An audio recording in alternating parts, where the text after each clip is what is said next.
Hello everybody and welcome to another edition of Cranky Gun Reviews. This is an update on my journey to start reloading shotgun shells. In the last few weeks I have acquired everything I need to reload 20 gauge and 12 gauge shot shells, as well as just about everything I need for 410. So what you're looking at here on the left is a probably 1980s Mech 600 Junior Mark V, and on the right is my old original Mech 600 Junior from probably the 70s for 12 gauge. And these two are a little bit different. You can see some of the components here on the older ones, like the wad starter or the wad fingers. Those are different. Obviously the base is a little bit different on this as well. But I think, again, the 12 gauge setup that I have is probably from the 1970s, has a homemade primer catcher on it, and it's actually in much nicer shape than my 20 gauge setup. The 12 gauge setup I was able to acquire from the guy that I gave it to. He used it for a few years, but I actually work with his father, and I asked him if he was still using it. He said that it had been sitting idle for at least a year. You can see some of the other components here that are a little bit different as well. The drop tube on the older one that I have set up for 12 gauge is made out of chromed steel. On the newer one, it's actually made out of plastic. So these are both pretty much 100% set up, ready to go. The only thing I had to buy for the 20 gauge one was the crimp starter. They call it a Spindex crimp starter. So that was, like 12 bucks for the 6-point and the 8.1. That one only has a single charge bar for, I believe, 3/4 of shot, and I have to figure out what the sizing on the powder drop is. But both of these are now 100% complete and ready to use. So let's go ahead and check out what else I got from my buddy with the 12 gauge Mech reloader. So this is some number 6 shot that I actually bought when I picked up the 20 gauge reloader. My Sportsman's Club had a whole bunch of stuff that had been donated from a member that had passed away, so I grabbed that number 6 shot as well. Now, the stuff that came with the 12 gauge reloader, I probably have, I don't know, close to 1,000 empty hulls, and I have a whole bunch of them. They're all different, from estate brand to federal to Winchester.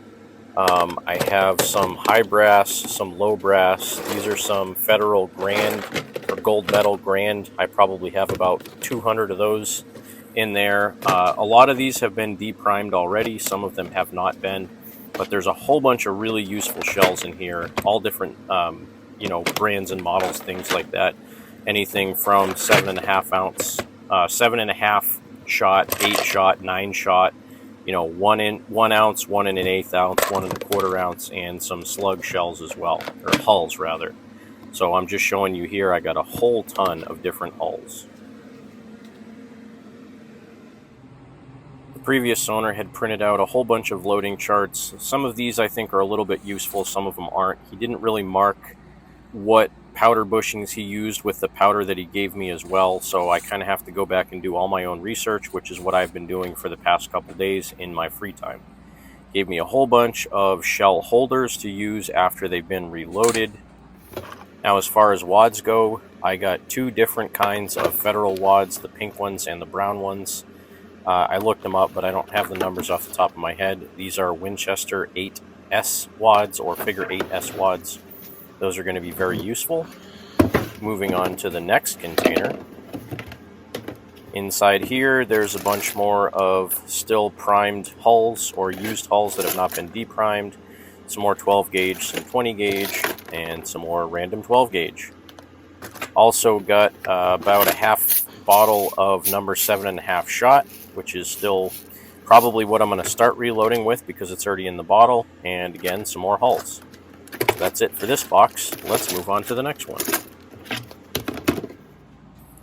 And moving on to the next box, I got a Lee 1 ounce slug bullet mold for lead bullets, a single cavity mold, and in addition to that, about another 1,350 primers, somewhere around there. So a whole bunch more primers, a bunch of CCI ones and some other brands.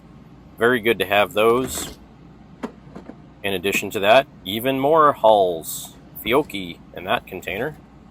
Gave me a bunch of 7.62 by 51 NATO brass because he was planning on reloading that, but he never really got around to it. I'll probably donate those to my club. Some big chunks of lead that he bought from somebody or used melted down from something else. Inside this box we have some 2 3/4 and 3-inch slug shells, I believe. So those will be useful if I start loading those slugs that he gave me. This is a bottle of some of his failed slugs. Some of them are messed up, some of them have voids, or they just didn't melt correctly. Maybe the temperature wasn't high enough. Some more 20 gauge hulls that I've already deprimed since I made this video.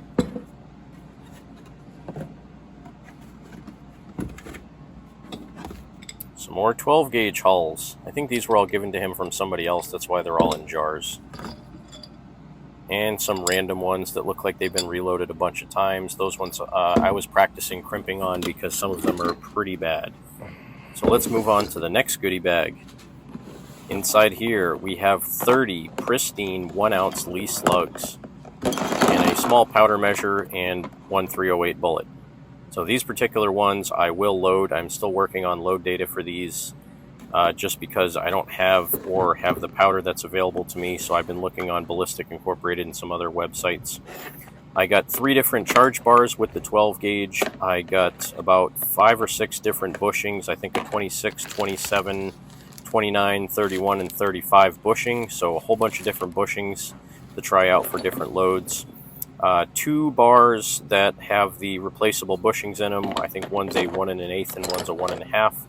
And then I have a 1 1/4 fixed bar here that has about a number 30 hole in it for reloading.